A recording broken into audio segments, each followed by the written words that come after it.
My Little Pony Equestria Girls. A big part of the fandom is split on it. Is it an intriguing series that changes the format of the My Little Pony formula by putting them in a different setting? Or is Hasbro just using this as a way to compete with Monster High? Your guess is as good as mine. My Little Pony Equestria Girls is a spin-off movie series of My Little Pony Friendship is Magic, but this time our favorite characters that we've all come to know and love as ponies are all humans attending school. It's kind of an odd setting, but this is a show for little girls after all, so it's not surprising that they want to market it to the tweens.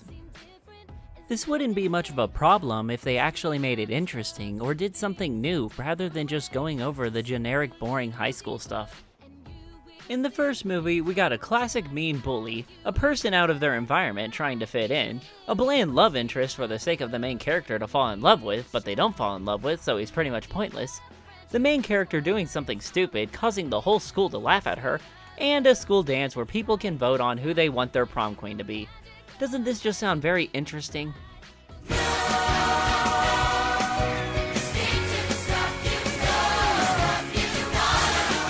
The first movie doesn't really pull any strings or try anything different other than a supernatural element that could destroy the world, but it just comes off as boring and uninspiring and relies on people to know the show's source material for a laugh.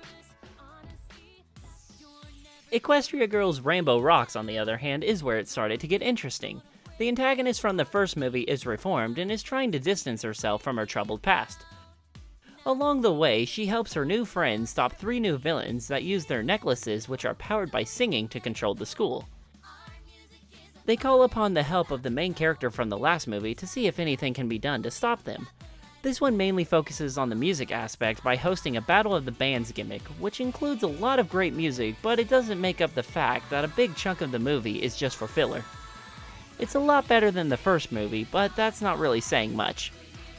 The only thing I liked about this movie was Sunset Shimmer's character development and the amazing music.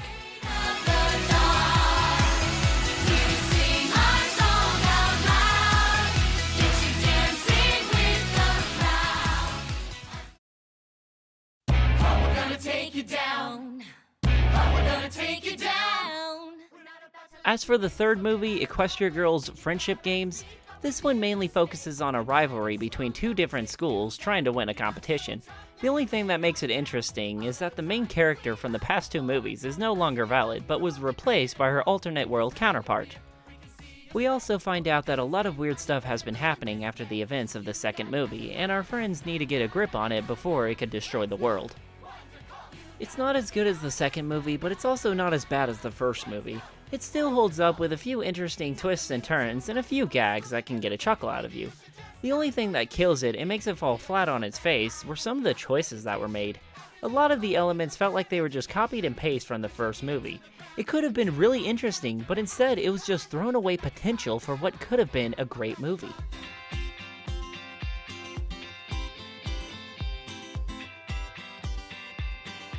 The problem a few bronies have had with this series is that they believe that Hasbro destroyed Lauren Faust's original vision by turning what she had been building up with these ponies for the past 3 seasons by just making them all humans and going to high school.